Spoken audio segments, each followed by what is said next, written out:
How do you know when an idea is good? You know what? I don't know when an idea is good. We've had founders apply to TinySeed with the weirdest shit. And I will specifically tell them, if you pitched me this idea a year ago or 2 years ago, I would say that'll never work. And yet here you are, completely bootstrapped solo founder with 20,000 MRR and net negative churn. This is a great fucking business. So our ideal founding team that we back is, my number one is probably one developer and then one sales/marketing person. I don't think it's easy to find any kind of co-founder. I think that's like saying, is it easy to find a spouse? And it's like, no, it's actually really complicated, right? You know, I have e-commerce friends, I have agency friends, and e-commerce friend who's like, dude, I'm doing 2 million a year after like for 6 months, doing 2 million a year. And I'm like, that's great. SaaS doesn't grow that fast. And he's like, yeah, but my margins are 10% or 5%. You know, there's like these tiny margins and it's all one time. And so the value, you get a SaaS business to 10 grand a month, 20 grand a month, like it can be worth as much as we said earlier, like an agency that's doing significantly more. The core 4 skills that you want on like a founding team, and it's, if you're going to build a SaaS, those are the 4. Everything else you'll figure out. Rob Walling has funded 214 bootstrap SaaS companies through TinySeed, built and exited Drip for 8 figures, and created the entire ecosystem around bootstrap SaaS through MicroConf and his podcast. But today, Rob's not here to tell his personal story. He's here to share the patterns he sees across thousands of founders, what actually works, what fails, and why. Today, we're talking about when SaaS actually makes sense versus when staying in services, whether you actually need a technical co-founder in 2025, how to compete with big legacy players without getting crushed, and the validation mistakes Rob sees founders make over and over again. If you're a non-technical founder thinking about building a SaaS, or if you're running a service business and wondering if you should make the jump, this one's for you. Rob, the legend, great to have you here. Thanks for inviting me, man. It's great to finally be on the show. Absolutely. You know, I've always said, if there's one person who's quietly shaped the modern bootstrap SaaS world, it's definitely you.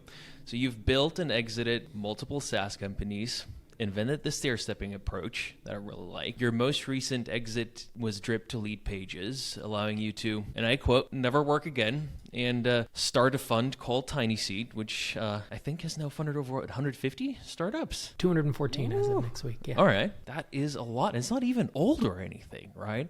Mm-hmm. And so, but then through MicroConf, you know, we've built the home base for small to mid-sized SaaS companies, hundreds of founders, gathering every year to share lessons, push this whole movement forward. And on top of that, you've spent it feels like almost 2 decades hosting startups for the rest of us. And obviously now you've written your 4th book, the SaaS Playbook, which definitely feels like the manual every founder wishes they had when they started. You've seen every pattern, every pitfall, every founder archetype that's ever walked this path. But before we get into all the hard lessons, let's start with why it's worth it. For somebody who's not a software developer, who's not, in the SaaS industry, what is it about software that's so special? Why do thousands of people every year decide they want to start a software business? Yeah, thousands or tens of thousands, I think. Probably. Software it's a siren song, but it can pay off, right? If it works for you.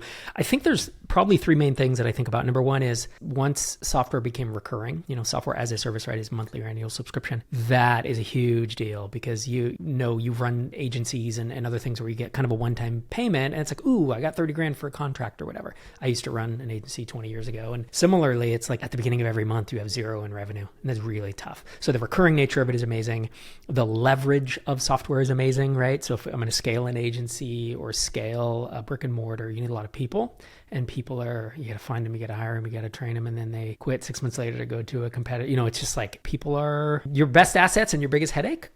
Like, I kind of think about that. So but you can scale. I mean, how many SaaS founders do you and I know personally who are, it's like, oh, I'm doing 4 million a year, and there's 3 of us, or 4 of us. It's like, you can't really do that with a consulting firm or most other business forms. So the leverage is big. And then lastly is, because of those 2 prior things, the exit multiples are incredible. So you can build a very, very valuable business without even spending that much time in terms of years. Like, you get to a million, or say 2 million in ARR, and you're growing reasonably well, which some people get there in like 3 or 4 years. I mean, that business can feasibly sell for 10 million, 12 million, 14 million bucks, depending on all the numbers. And that's I think revenue. those are my big 3. Yeah. Right. Yeah. It's not profit. Service business Exactly. is valued on profit. Right. Most businesses are. E-commerce businesses. My brother runs a construction firm and it's based on backlog. And most other businesses in the world are run on or are sold, bought and sold on profit. And yet SaaS has this crazy revenue multiple. Yeah, every time I say 4 to 7 or 5 to 8 times ARR, people are like, ARR? And I'm like, yeah, revenue. It's like, what? How is that? So I think those are probably the main three, the draws, is that it's a great business. Once you get over the hump, because building a SaaS business is really hard. But once you get over that hump, it's a great business to run. It can be highly profitable, high leverage. And then when you go to sell it, it can also be very valuable. Yeah, speaking of hard, you've reviewed thousands of TinySeed applications, I must assume. What tells you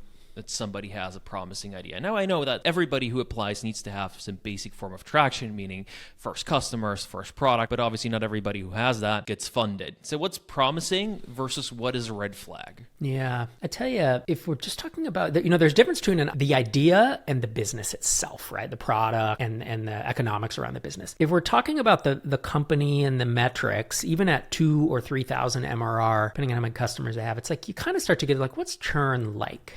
Really high churn means no product market fit yet. And so that's an early stage. It's not a red flag, but it's like this is what to work on, right? So there's elements there. But if we are going to, because you asked about the idea specifically, how do you know when an idea is good? You know what? I don't know when an idea is good. We've had founders apply to TinySeed with the weirdest shit, but they have traction, and I will specifically tell them, if you pitched me this idea a year ago or 2 years ago, I would say that'll never work. And yet here you are, completely bootstrapped solo founder with 20,000 MRR and net negative churn. This is a great fucking business. Bravo. So I no longer comment on ideas, because I don't believe that most of us can tell what's a good idea. But I do see red flags. I tell you what, I see red flags around things. People who want to start a two-sided marketplace. I want to start Uber for this or DoorDash for that. It's like, if you're mostly bootstrapping, like, just don't do that. Like, you need a lot of funding. People who are trying to invent a new category of software, instead of being like, hey, there's email service providers, there's CRMs. I'm going to do a twist on that, whether for a specific vertical or whether I have my own opinionated take on it. But I'm going to invent a new category of software. It's this bloody automation, SEO automation, and invent a new thing. It's like, no, don't do that. That's a red flag. Spending 6 months or a year in a basement building without any type of validation or any market conversation, having never asked a customer, that's a red flag, right? And I get emails, I get a couple emails a week probably of folks saying, hey, here's my idea. And what I say is, I don't comment on ideas unless I'm your potential customers. You are allowed to ask me, would you use this? And I will say yes or no. Other than that, I cannot speculate on, will construction firms on the West Coast use this software you're going to build? I don't know. Go talk to them. And I mean that. I'm not being a jerk about it. It's like, that's the thing. People want an easy answer from someone they think who knows the answer. But in fact, guess who knows the answer? Your potential customers. They will tell you yes or no. So I think, and that's another red flag, is people who aren't willing to kind of talk to customers and potentially do some validation, whether it's with a landing, I do landing page validation, I do customer development conversations, but that's a short list there. Before we keep going with Rob and how non-technical founders should approach SaaS, if you are indeed a non-technical founder with a SaaS idea and you're trying to figure out how to actually build this thing without wasting time, money, that's what we help with at SaaS Mastery. We've helped founders take their ideas from concept to launch and scale them into 7 and 8 figure success stories. Check out the first link in the description to learn more. All right, back to Rob. Absolutely. You said inventing a new category is hard, right? But whenever I'm not inventing a new category, that obviously means that there's already a competitor in the space. And a lot of people are kind of afraid about that. But what I see, especially with a lot of our clients, they come to us and they have this really big legacy competitor out there that's, established but a little old, clunky. When is a big legacy competitor actually a massive opportunity versus a threat to avoid? Usually they are a massive opportunity.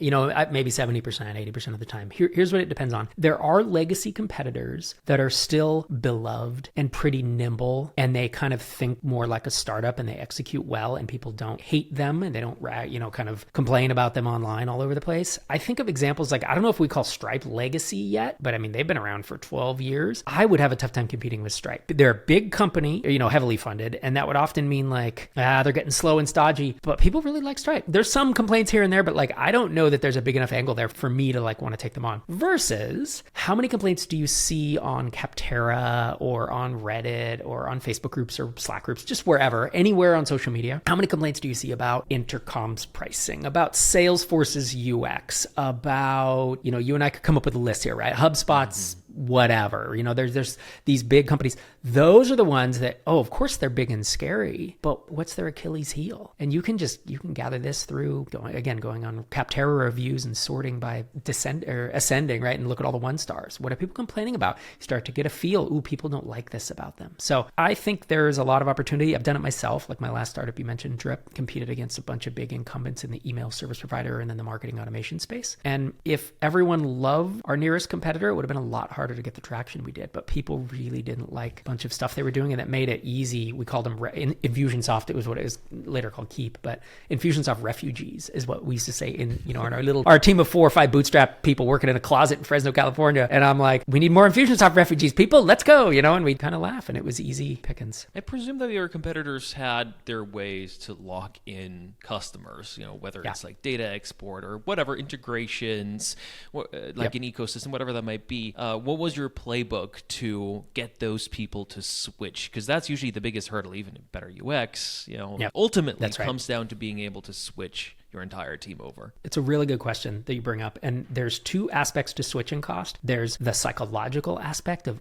it's going to be so much work. And then there's the actual amount of work. So I want to give you the example of an email service provider, because that's what that's what we were at the time. And people had a big psychological of like, it's going to be such a big headache to move. And I'm like, you have subscribers and like broadcast emails. You don't even have any like automations. There are no workflows. I can switch you over in like 30 minutes. Oh, and you have a template, an email template. Like we can get you going in less than an hour. So that was a big thing where we started doing it for free. We said, if you migrate, and early on it was, we'll just do it for free for anybody. Then we started saying, well, white glove concierge migration is what we called it. If you sign a 1-year deal, and then for other people, we'd charge a couple $100. But realistically, our customers were so valuable to us because the lifetime was really long. Our churn was net negative. It was really low. It was worth just us doing it for free. So I think doing it manually is probably where I would start. That's where we started. We kept talking for years. We talked about, we're eventually going to build an importer where you just OAuth into your whatever Infusionsoft MailChimp account. It pulls it all in. We just never built it. We just did it by hand because there was never the volume needed to do that. And this is a lot of Paul Graham's do things that don't scale. I mean, that scaled into tens of millions of ARR. Us having a customer support or success person just doing stuff manually. Like, yeah, we all know how to export a CSV from Infusionsoft now, don't we? And we're going to do a lot of copy paste. But guess what? This person's paying us $1,000, $2,000 a month, and our average customer lifetime is 4.5 years or something. Like, it's crazy how valuable that becomes. Yeah, people think they need to automate everything, but when it's only once per customer and you can be a little bit flexible, right? Use a provider that you don't have an integration for. That's really good. There's another thing I wanted to get your take on. One of my theses is that we're in a new UI revolution. By UI, I don't mean design. I mean like literally the user interface, how we talk to machine, right? So back when capable browsers and broadband enabled the move from like on-prem or on desktop to the cloud to SaaS, or the smartphone and the app store, moved a lot of use cases from the desktop to mobile apps wherever that made sense.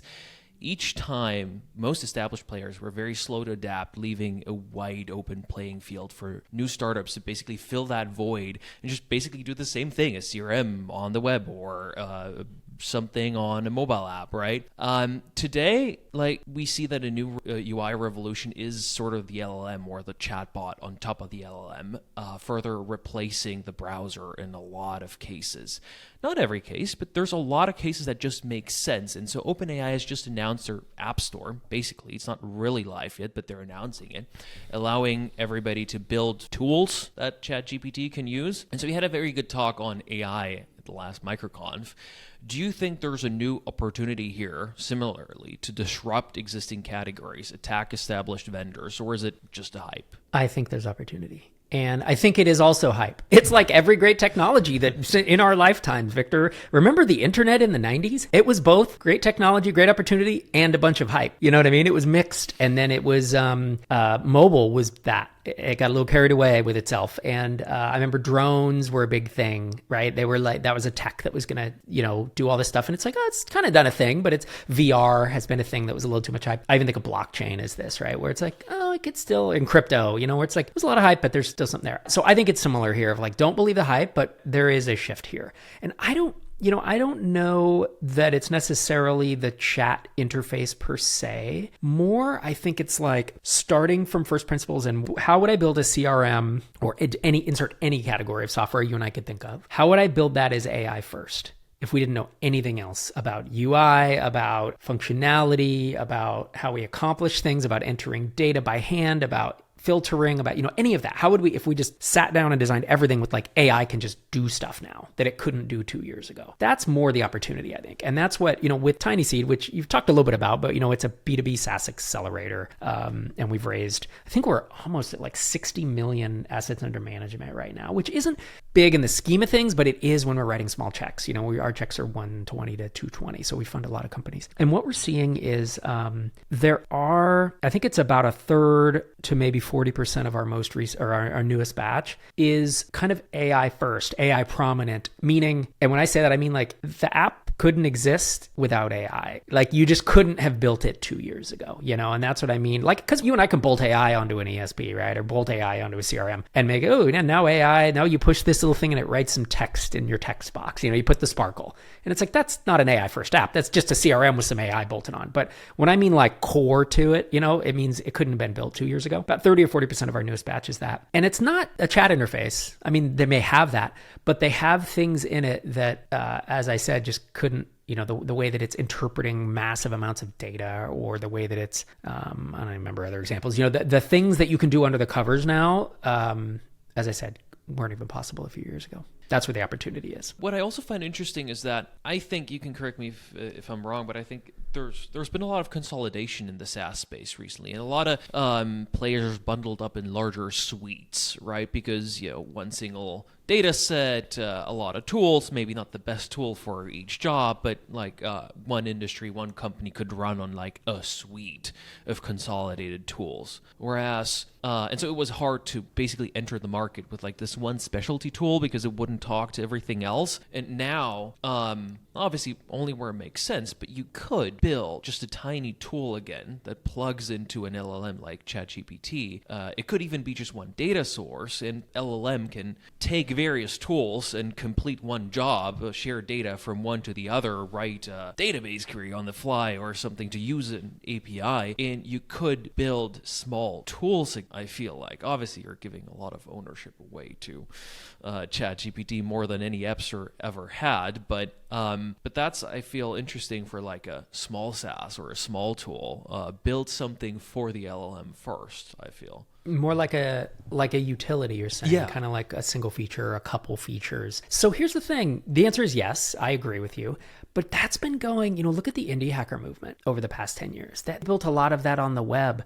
My startup before Drip, I had a SaaS app called HitTail, and it was an SEO keyword tool. It was kind of just one feature, and it helped you gather high keywords that you were really likely to rank for. You kind of were already ranking for them a little bit, and you just needed to tweak. It gave you recommendations based on your existing traffic of things that you should go write an article for, basically. And that was from I owned that from 2011 till 2015. And that was kind of the same. And I know it's gotten more competitive. Like you said, things are bundling, but I feel like there's always, there's app stores, there's like app store marketplaces all over the place. At MicroConf, if you go to Google and type in MicroConf SaaS app store marketplaces or something like that, we have a list of, I think it's 80, 79, 81, somewhere in there, of these marketplaces that you can build into, right? And that's kind of what you're talking about. Right. That's right. That's one way to do it. Now, you don't have to do it in a marketplace. Obviously, you give up some, there's platform risk when you do that. But I guess what you're saying is that AI opens up more window to build even more of those ideas. I would agree with that, because there are so many things that you can do today that we just couldn't build in software a couple years ago that would require too many humans to make it scalable. Totally. Let's go back into more, let's look at the founder who wants to build a SaaS and they don't have a background in software development at all. They're what we'd call a non-technical founder.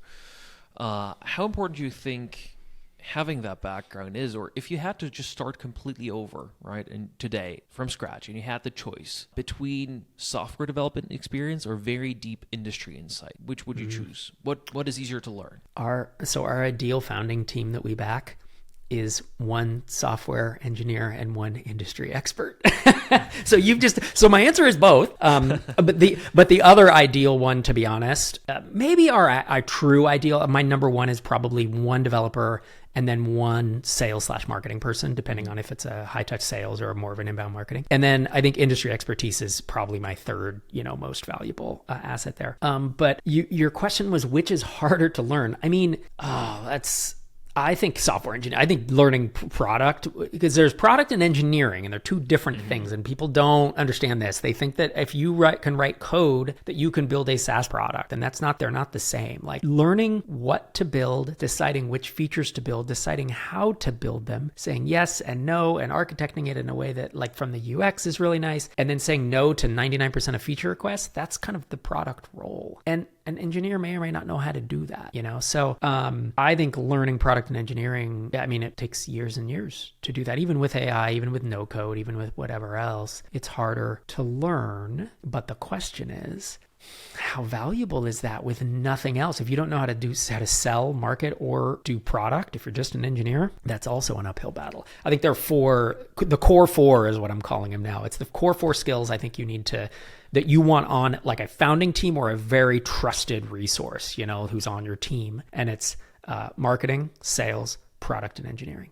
If you're going to build a SaaS, those are the four. Everything else, you'll figure out. Customer support, you'll figure out. Customer success, you'll figure out. Internal operations, legal, whatever else we can think of, DevOps, you'll just figure that out. But building, product, marketing, and sales. And if you don't have all four of those, you either need to find a co-founder, or you need to find like a trusted partner, or you need to build something that kind of edges around them. Like if you build something in a marketplace, like for the Shopify marketplace, for example, you may not need to do as much marketing and sales as you would if you built a standalone app. Is it easy to find a technical co-founder? I don't think it's easy to find any kind of co-founder. I think that's like saying, is it easy to find a spouse? And it's like, no, it's actually really complicated, right?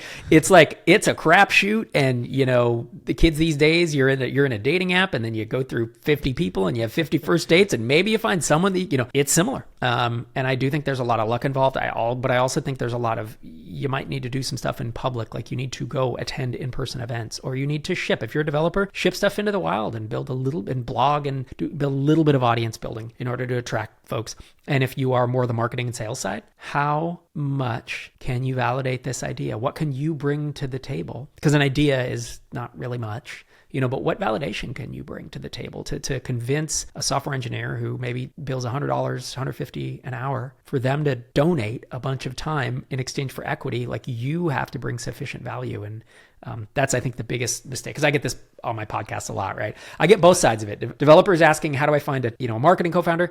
And then kind of an idea person or a subject matter expert. How do I find a technical co-founder? And my answer is usually the same. It's like, well, you have to bring value too. You need to do masterminds, but you should really do matchmaking for that, because you Founders. do get both of those sides, right? Yeah, we looked into it. To be honest, we started designing a whole curriculum. We were going to have personality tests. Get my wife, Dr. Sherry Walling, who's a psychologist, involved. We didn't do it because what we realized is it's one-time fee, and we just don't want to do any more one-time fee. We only want subscription. The other thing is we have to charge so much because we were talking charging like $5,000 for it. And it's like, how many early stage founders with no co-founder are going to be willing to pay us that much money? Because in order to make it good, I think we need to have a lot of effort and time into it. And here's the thing. I think most matches will not work. Mm-hmm. I just think that's the nature of it. And so it's like a product that's kind of destined to fail to not have product market fit in a way. And so I don't know. That's just my opinion. I could be wrong for sure. No, I think that makes a lot of sense. What would you think is the single biggest mindset or paradigm shift for someone deciding to start a SaaS? Again, maybe coming from a service business. I think there's a couple. One is that it's going to go it's going to take a long time, right? There's the long, slow SaaS ramp of death. That is one of the best talks, about this from Gail Goodman, a business of software. She's a co-founder of Constant Contact, I believe. Yeah. Here's the thing. I'll just lay out a quick example. If I'm an agency and I'm currently selling, let's say I'm building websites for $10,000, $20,000 a pop. Great. I close a deal, $20,000's coming in. That'll take me a couple months or whatever it does. And then I ship it and I get the money. With SaaS, my customer lifetime might also be $20,000, but I get that over 5 years. Mm-hmm. And so what is that? That's $4,000 a year, doing math on the internet here. So it's like $350 a month. So great. We signed the deal. We worked hard. We had to probably maybe even do as much selling or more to convince them to migrate over, as much effort, and then we do it. And you know what we got this month from them? $350. That doesn't even make your car payment. You know what I mean? So that's like one of the problems. Now that's also the biggest asset is folks, I have e-commerce friends, I have agency friends, and I have an e-commerce friend who's like, dude, I'm doing 2 million a year after like a few, 6 months doing 2 million a year. And I'm like, that's great. SaaS doesn't grow that fast. And he's like, yeah, but my margins are 10% or 5%. There's like these tiny margins and it's all one time. And so the value, you get a SaaS business to 10 grand a month, 20 grand a month, like it can be worth as much as we said earlier, like an agency that's doing significantly more. So I think that's one thing to get in the mindset of is it is going to take a long time. Other thing to think about is since it's not one-time sales, people can cancel and churn at any time. And this phrase we throw around that product market fit, and it sounds like jargon and it kind of is, when you see it, what does that actually mean? I really just define it as like you've built something people really want and are willing to pay for. Usually it's one of the big signals is like churn is really low. People are signing up and they're getting value and they're not churning. That is the hardest thing to do. You don't really have to do that. Again, I ran an agency years ago. Like you don't have to do that. It's like I build websites. I write code. There's no product market fit. I just do kind of what you need. When you're building a SaaS, even in an existing category, it's a lot harder than people think to actually get product market fit. Yeah, you need to work really hard for nobody wanting your service ever, right? And leaving midway during the project, basically, right? Yeah. Whereas in SaaS, that is much faster. People abandoning, not activating, not using it, churning after the first trial, the first $350, as you said, right? So what is the most common mistake you see new founders make in the first 6 months? Well, there's a few. I see folks have an idea and think it's the best thing ever, and then basically go and build for that 6 months without doing any type of validation or conversation. Or they'll, I've heard the one of like, well, I'm the first customer, therefore I validated it because I will use it. And what you validated is that you will make one sale. That's what you validated, because I've seen a lot of stuff built that just no one else wants, or no one's willing to pay for. You haven't really solved the problem. So that's probably the biggest one. The other thing I see is people copying. You don't want to copy big venture-backed companies. Don't copy what HubSpot's doing. They're a public company worth, I'm guessing, billions of dollars. I don't know what their market cap is, but like you can't do the same thing that HubSpot does. You need to look at other either bootstrapped or mostly bootstrapped companies and realize how scrappy they are. And then I think the third thing is probably, what's the third thing? I think it's not doing enough marketing, and it's not doing enough marketing. It's doing too much building and not, you can pre-sell things, maybe not in every space, maybe not every app, but you can pre-sell or at least get pre-interest in almost everything that you build. I tell you, I've had landing pages that are just before I've written or built anything. I've had landing pages to validate 2 books, a conference. MicroConf was just a landing page before it was a conference, to TinySeed, the entire accelerator, now a 60 million under, like that was just a landing page that I tweeted about. And all it was a bunch of copy and an email opt-in. 2 or 3 SaaS companies. You know what I mean? It's like just that simple effort. And it wasn't like I said, hey, this is exactly what it's going to do, and here's a bunch of screenshots and stuff. It was kind of like, I'm here to solve this problem. If you're interested, enter your email. And I think those are mistakes that people make over and over. So when you, I think you coined the phrase the stair-stepping approach, right? That was yours. Yeah. Mm-hmm. So when you coined that term, I don't think you anticipated that the last step of it was basically to run a fund. But now that you're there, you've gone through the entire ladder. How has your day-to-day life changed from before you started building SaaS to today? What are you most proud of? Well, my day-to-day life is a lot better, because I tell you what, SaaS is great and it changed my life, but I will never start another one again. It's hard. It's just really hard.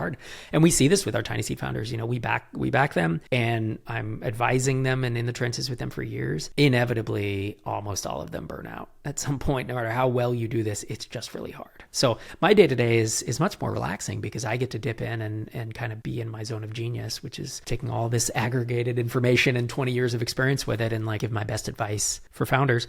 But also I really enjoy, like, my thing now is, and it kind of always has been looking back, but it's like I love creating content. I love writing books. I'm on my 5th book, actually. Exit Strategy is my 5th book.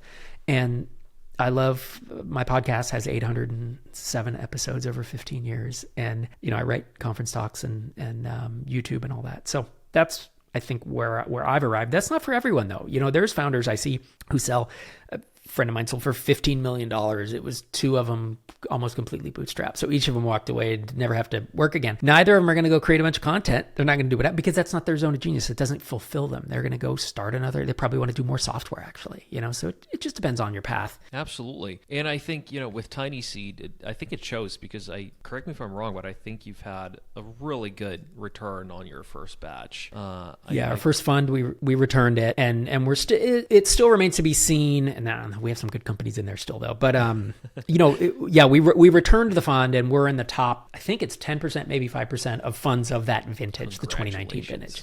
So it's like still early, but it is not so early. We've returned cash of the entire fund.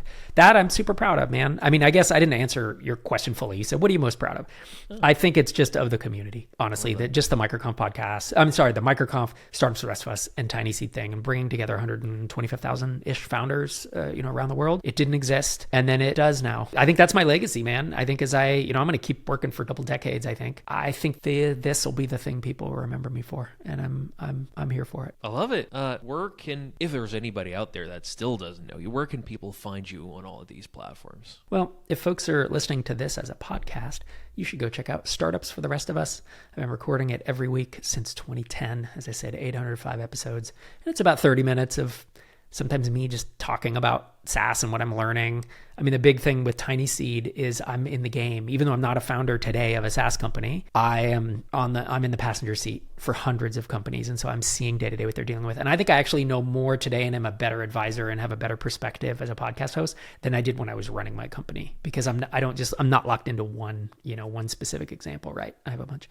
Or if folks are watching this on YouTube, you can head to youtube.com/microconf. And that's where I release YouTube videos that are not just my podcast. They're like completely separate. And that's probably the best place to find me. Amazing. Thank you so much. Absolutely. Thanks for having me on.